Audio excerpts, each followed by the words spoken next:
Good morning, SHC. Happy Tuesday, and welcome back to another episode. I'm Mia Franceschi. And I'm Roshan Gaffney, and this is SHC Live. Now for your announcements. Attention students attending Kairos 48. Please join us for a 5-minute mandatory orientation meeting this Wednesday beginning at 12:25 in the CLC. We will introduce you to your student retreat leaders, review a few reminders, collect any last-minute forms, and answer any logistical questions you might have. Roll will be taken. Please remember to get your teacher notification and Magnus forms completed ahead of time.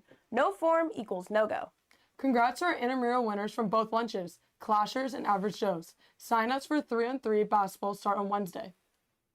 March is Women's History Month, and the theme is targeting women's bias. To think about this as a school community, the Women's Empowerment CCC interviewed students about stereotypes. Breaking the bias starts with students like you who continue to promote healthy conversation and engage in discussions relating to women's rights. What type of stereotypes do women face on a daily basis, and why can they be harmful?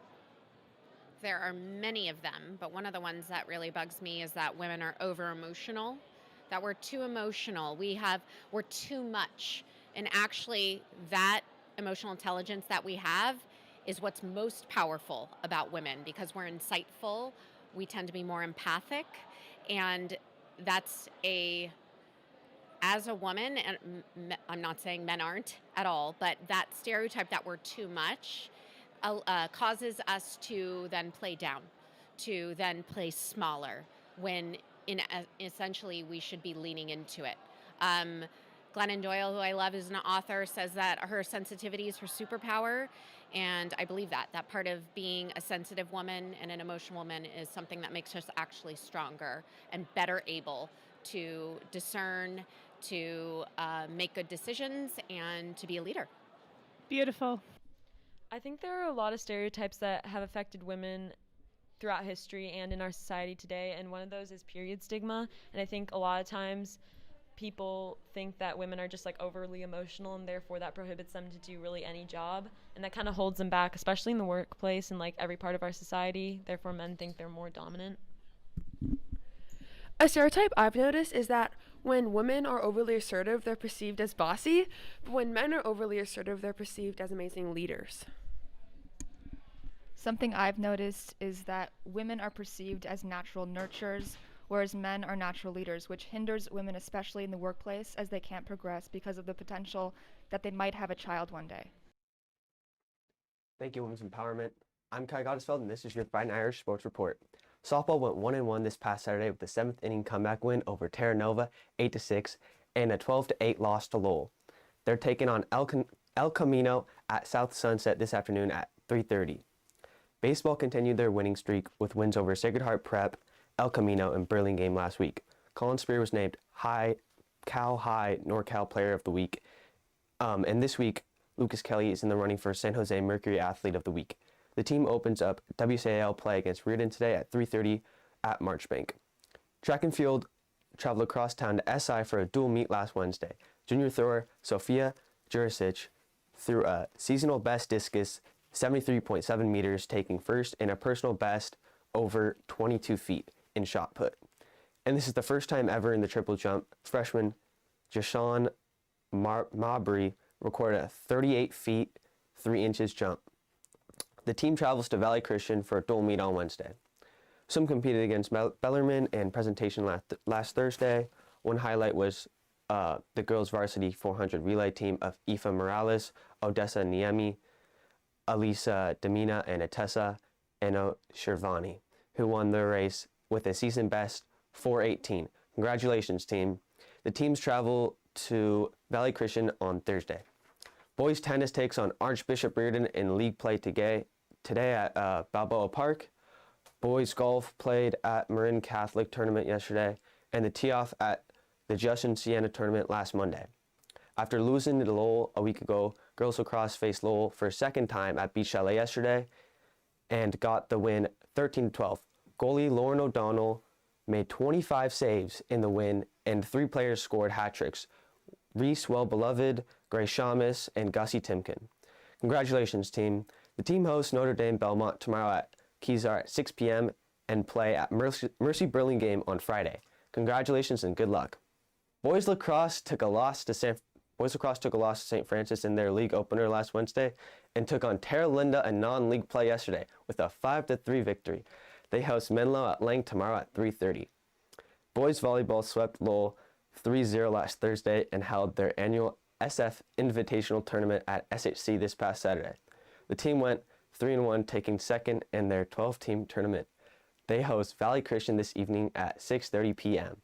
Now, here are your games of the week.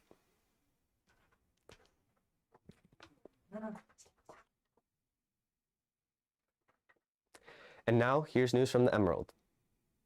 Hey SHC, I'm Kylie Hansen, a writer for the Emerald. As we continue the month of March, the closer we get to junior prom. This week, the Emerald interviews juniors Akila Tanksley and Sophia Jersic to get some insight on your prom. As members of junior council, what are you most looking forward to for prom? I think I'm just really excited about the fact that it's the first junior prom in 2 years, and the fact that we get to bring guests is really exciting because at the beginning of this year, I don't think anyone was really expecting that. What about you, Akila? I'm enjoying looking at everyone's different promposals. Make sure you guys follow SHC Promposals 2022 on Instagram to watch them along with me. And just a reminder that twinning is not winning at junior prom. Follow SHC Junior Prom Dresses 2022 to make sure you don't have the same outfit as somebody else. Oh my God.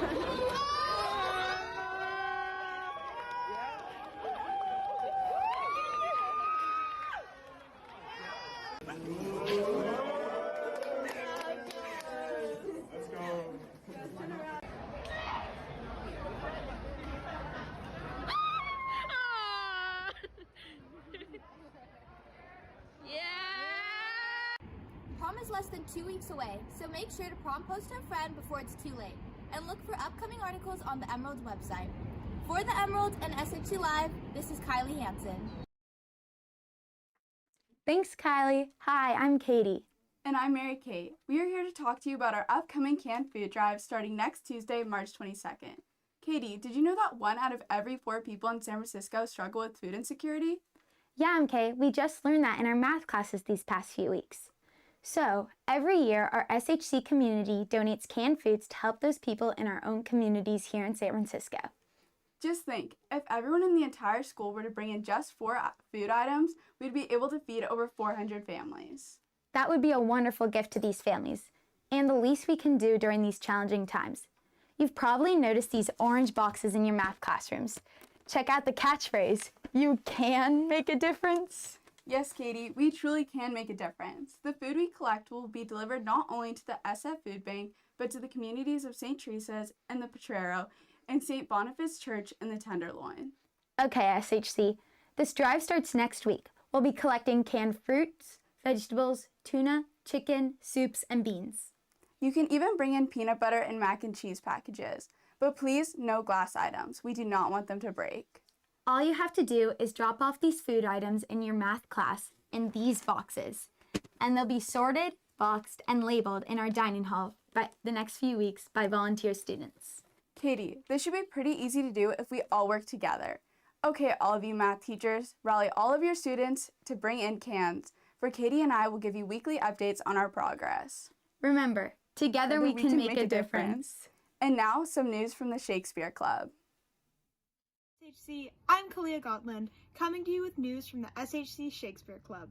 This year, our very own Grace Medecky won 3rd place in the Bay Area Regional English-Speaking Union Shakespeare Monologue Competition, with her performance of a monologue from King Lear and Sonnet 10. Congratulations, Grace! I would also like to issue a special shout-out to Elizabeth Nelson for her amazing performance of a monologue from Hamlet and Sonnet 12. Have a great day, and remember to congratulate these amazing performers. Fine word. Legitimate. Well, my legitimate.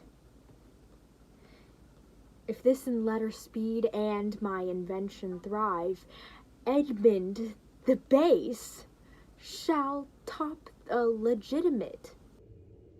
To be or not to be? That is the question. Whether 'tis nobler in the mind to suffer slings and arrows of outrageous fortune, or to take arms against a sea of troubles and